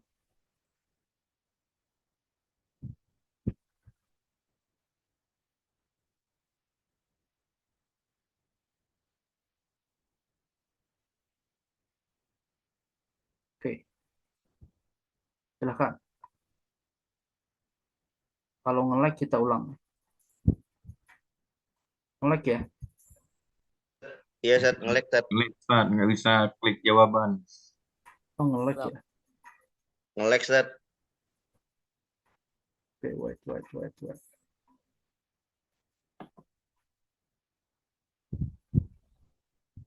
Oke, wait ya teman-teman. Ini efek. Sambil saya siapkan lagi, mohon silakan kalau ada pertanyaan. Ini kita kendala sebentar. Silakan kalau ada pertanyaan. Izin Ustadz bertanya. Boleh. Izin untuk tidak menghidupkan kamera ya Ustadz. Ya. Izin bertanya terkait tes praktik kerja. Apakah memang tes baca kitab itu selalu ada atau memang tergantung kepada pengujinya, Ustadz? Kalau baik langsung saya jawab ya. Itu aja kah atau ada lagi? Itu saja Ustadz. Kalau ada ditambahkan lagi Ustadz. Oke. Pengalaman kami dan beberapa teman saya itu kalau daerah-daerah Jawa biasanya dites baca kitab, tapi ada kanwil yang tidak dites baca kitab, hanya disodorkan eh, khutbah nikah tapi nggak pakai syakal gitu, nggak pakai harokat. Nah, jadi kita bisa membacanya aja lagi. Kalau yang sudah hafal khutbah nikah bisa lancar membacanya. Nah, jadi untuk baca kitab ini tidak semua kanwil ya teman-teman. Ada keberuntungan-keberuntungan tertentu, tapi kalau untuk di Jawa saya yakinkan pasti eh, membaca kitab ada disuruh, dan itu tapi bukan merupakan penilaian utama ya, itu termasuk ke dalam penilaian kemampuan bahasa asing yang mana itu eh, juga bisa dibantu kalau memang di situ lemah, kita bisa paham materi-materi tentang peraturan, materi-materi atau tentang ijab kabul 3 bahasa. Nah, itu bisa dibantu di situ ya. Jadi tidak usah terlalu fokus mengenai baca kitab karena kita bukan hakim. Kalau hakim kan dituntut harus bisa baca kitab. Nah, kalau penghulu itu tidak ada tuntutan seperti itu, hanya saja nilainya bisa lebih sedikit, tapi kalau teman-teman lemah di situ tinggikanlah nilai yang lain gitu ya. Oke. Oke, ada lagi. Izin Jangan bertanya. khawatir ya pokoknya. Oke, ini sudah siap teman-teman. Sebentar ya, saya share dulu. Sekali lagi saya mohon maaf.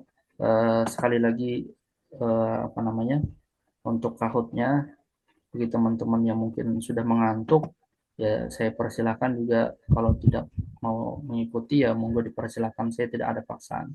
Karena saya pun juga posisinya moderat ya. Bagi teman-teman yang ingin istirahat ya monggo, kalau mau ingin main kita lanjutkan dulu. Oke, masuk lagi ya sekali. Mohon dipercepat untuk masuknya. Pulau senyum nyimak. Nah, insya Allah ini lancar nih. Sinyalnya mendukung. Oke, ada lagi sambil pertanyaan. Jadi nanti setelah kahut ini langsung selesai ya. Tidak ada lagi pertanyaan. Jadi waktu sambil menunggu ini kita maksimalkan dengan pertanyaan. Ustadz boleh? Tanya Ustaz. Boleh? Maulana. Silakan. Monggo Bang, kepada Bang Muhammad Al-Banjari dulu.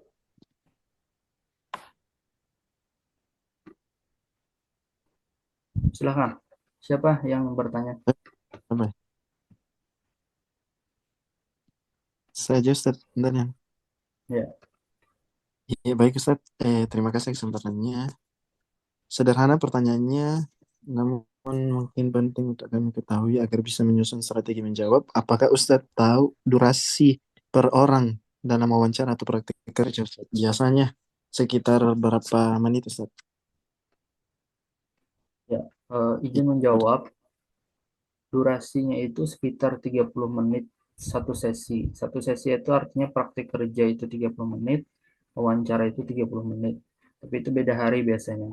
Dan biasanya dimulai dari jam 8 kan itu sampai nanti ada giliran sampai ya sekitar malam, bahkan ada yang dapat sekitar jam 8 malam itu masih ada yang ujian.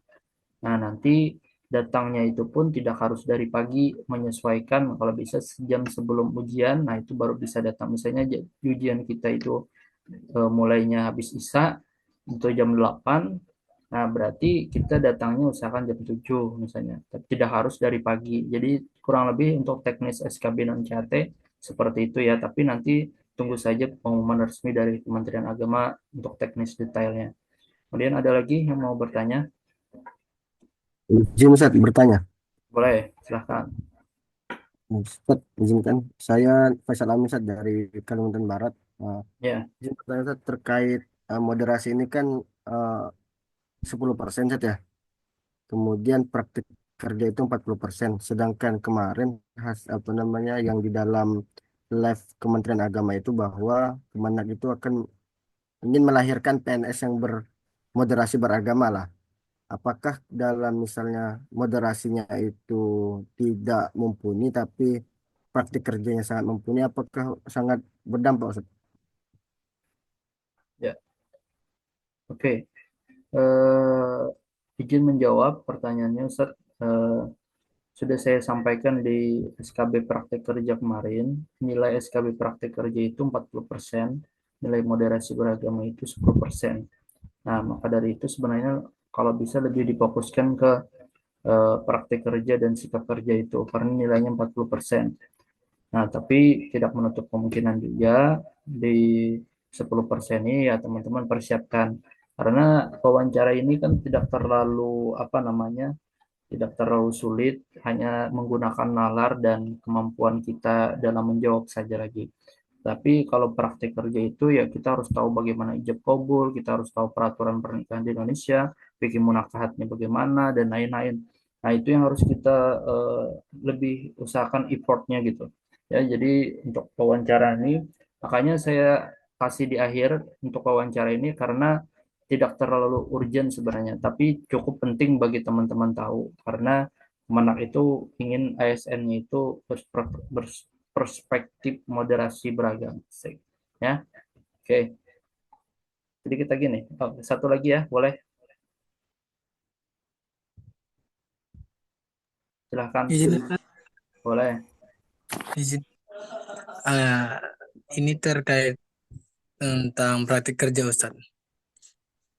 Jadi izin bertanya, kira-kira atau pengalaman Ustadz wawancara praktik kerja itu apa yang sering ditanyakan?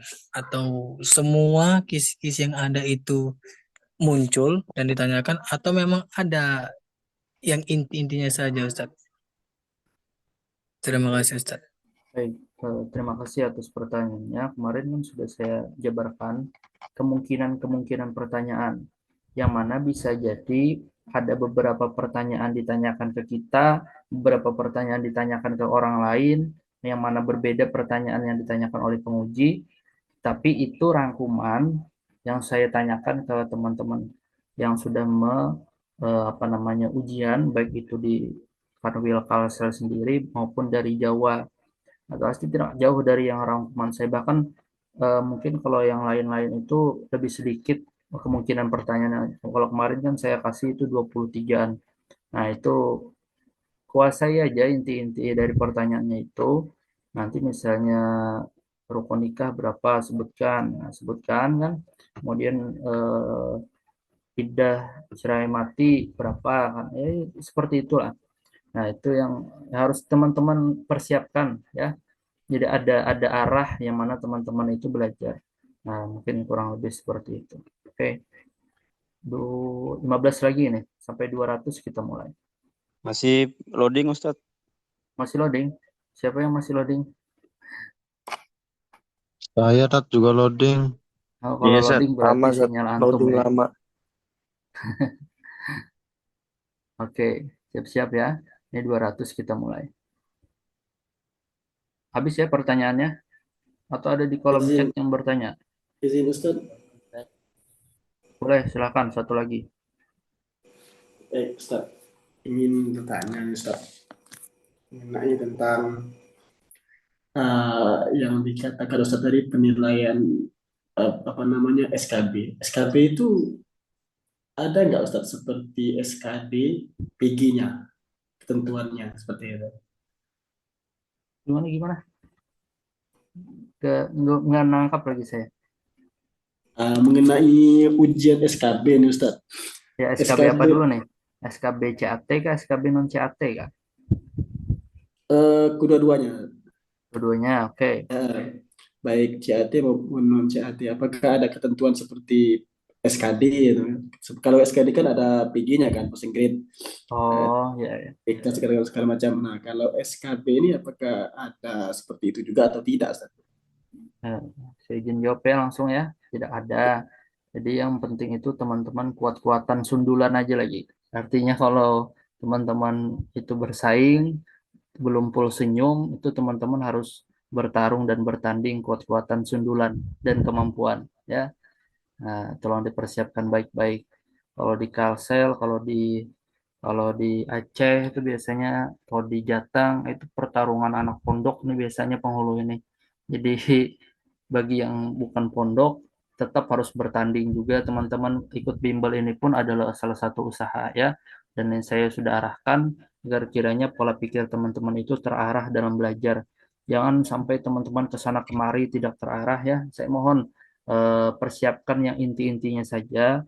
Jangan nanti terpaku, oh ada seperti ini, nanti oh seperti ini. Jangan. Itu nanti menjadikan teman-teman itu buyar dalam cara berpikir. Nah, jadi usahakan fokus saja apa yang sudah kita sampaikan, pelajari saja. Nah, itu saja, itu pun sudah banyak. Jadi bahkan saya itu kalau yang bagi teman-teman yang belum melihat video, kalau bisa satu hari satu video gitu. Jangan dipaksakan satu hari 3 video sampai 5 video langsung, karena nanti teman-teman gak maksimal mendapatkan pengetahuannya. Oke, kita mulai ya. 1, 2, 3. Bismillah. Semoga lancar.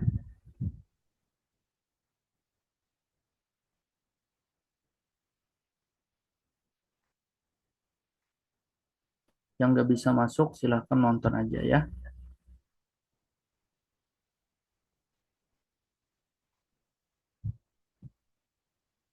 Bisa nggak diklik?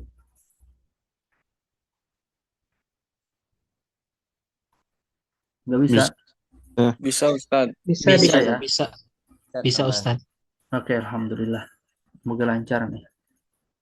Penutup soalnya nih. Oke.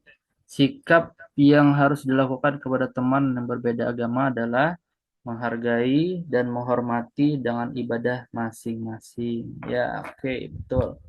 Silahkan, next. Kita lihat siapa yang peringkat pertama. Zaini dari Kaltara, Kalimantan Utara, Faza dari Jogja, Miftah dari Jabar, Faisal dari Kalbar, dan Daeng Soleh ya. Oke, kita cek untuk pertanyaan selanjutnya. Siap-siap.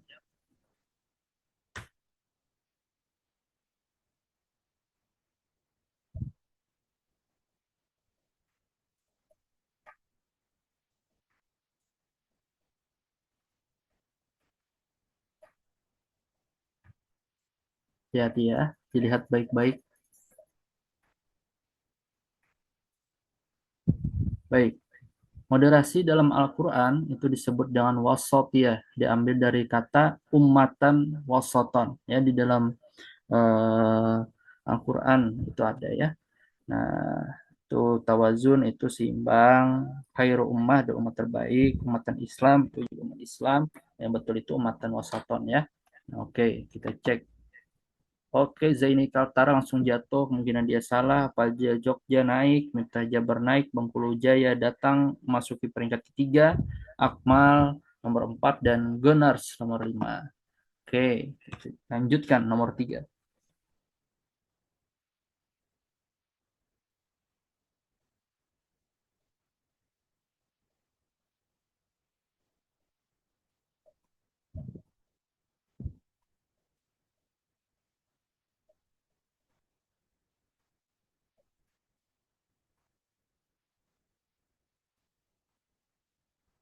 Baik, Islam memiliki konsep kehidupan yaitu Islam rahmatan lil alamin, yaitu artinya memberikan kedamaian dan menyebarkan nilai kasih sayang kepada seluruh alam ya.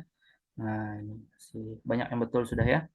Oke, kita cek. Oh, ternyata Pazja dari Jogja tadi jatuh, Miftah Jabar naik, Ganas nomor 2, Arab 1000 muncul kembali pada posisi nomor 3, Akmal nomor 4, kemudian nomor 5 Abi Hebat. Oke, siap-siap. Nomor 4.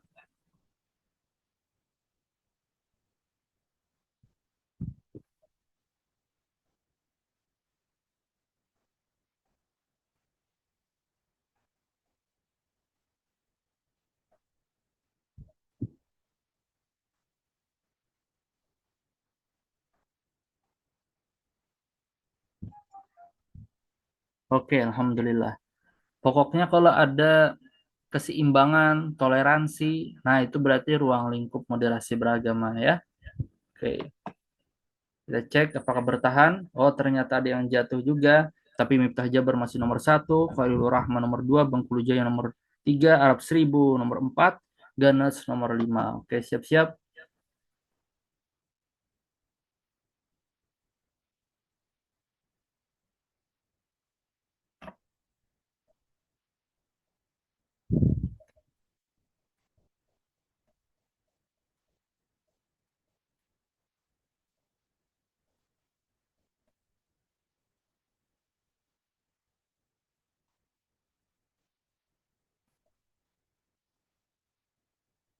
Baik, hati-hati ya teman-teman. Itu ada kata kecuali. Yang bukan indikator dari moderasi beragama itu humanisme. Itu tidak termasuk. Yang masuk itu komitmen kebangsaan, toleransi, anti kekerasan, dan penerimaan terhadap budaya lokal. Oke, next. Oke, Arab 1000 menjadi nomor 1 kembali, Miftah Jabar nomor 2, Bahtiar Jatim nomor 3, Zaid Jabar nomor 4, Abi Hebat nomor 5. Oke, kita cek.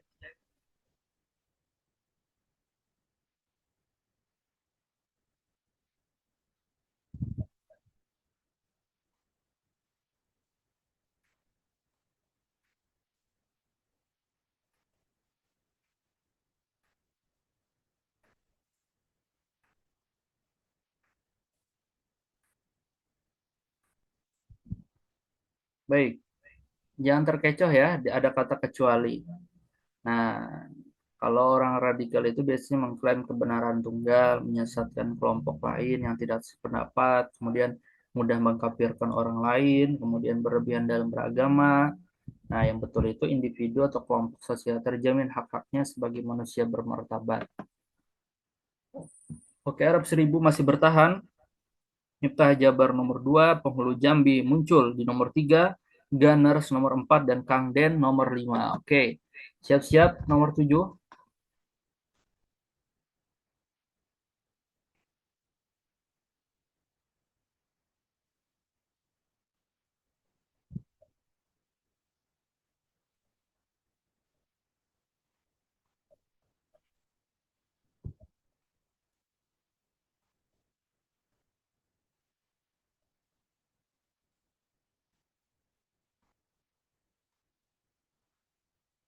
Oke, kata moderasi berarti kesedangan, artinya tidak berlebihan dan tidak kekurangan, pas di tengah-tengah. Lantas maksud yang paling tepat adalah keseimbangan, artinya tidak berat kiri, tidak berat kanan ya.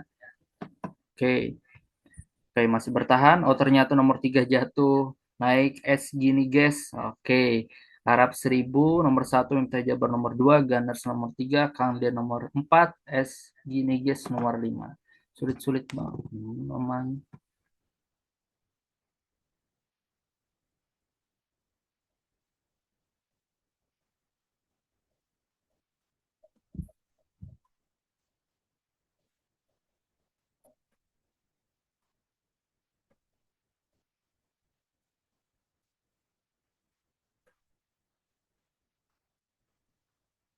Masya Allah, ada yang jawab umat lain sebagai kafir.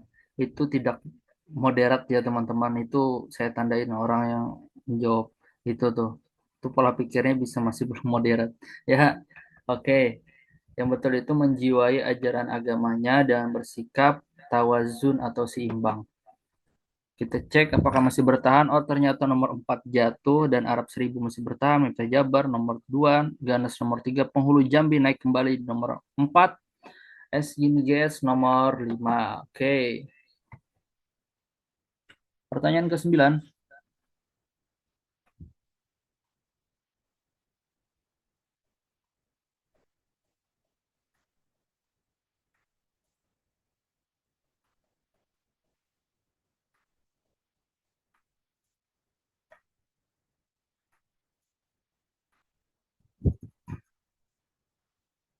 Oke, mengapa moderasi agama Islam sangat diperlukan di Indonesia agar menjadikan paham agamanya untuk menghargai perbedaan umat beragama ya.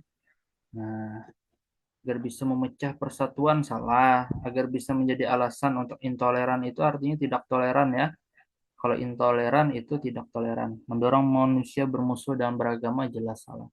Oke, kita cek apakah masih bertahan 5 besar. Oh, ternyata ada yang turun naik lagi. Tapi Arab 1000 masih pertama. Miftah Jabar nomor 2. Messi Ibas nomor 3. SGNIGS naik menjadi nomor 4. Dan Suwanang nomor 5. Oke, pertanyaan terakhir.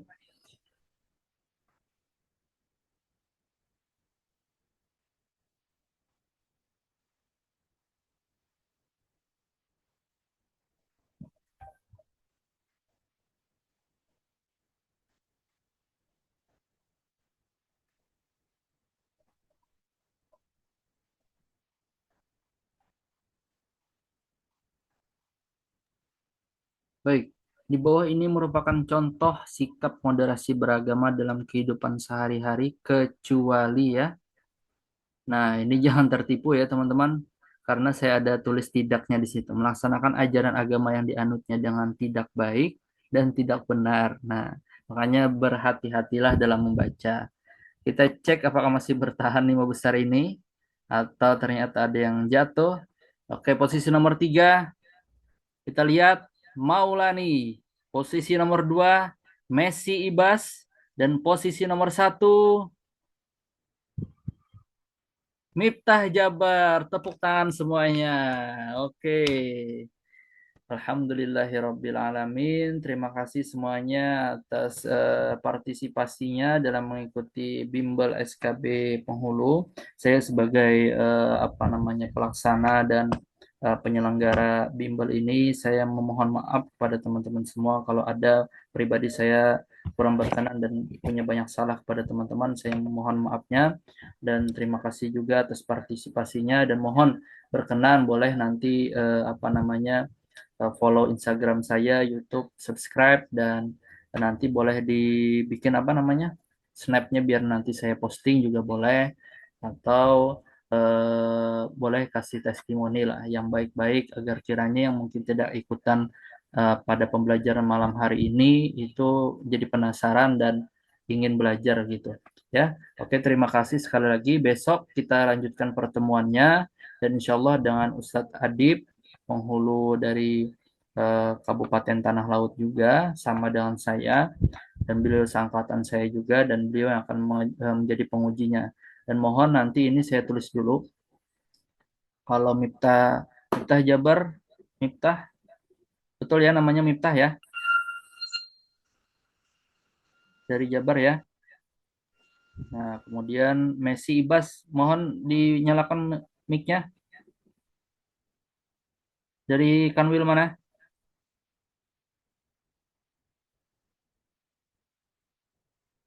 Halo? Aduh, udah keluar ya.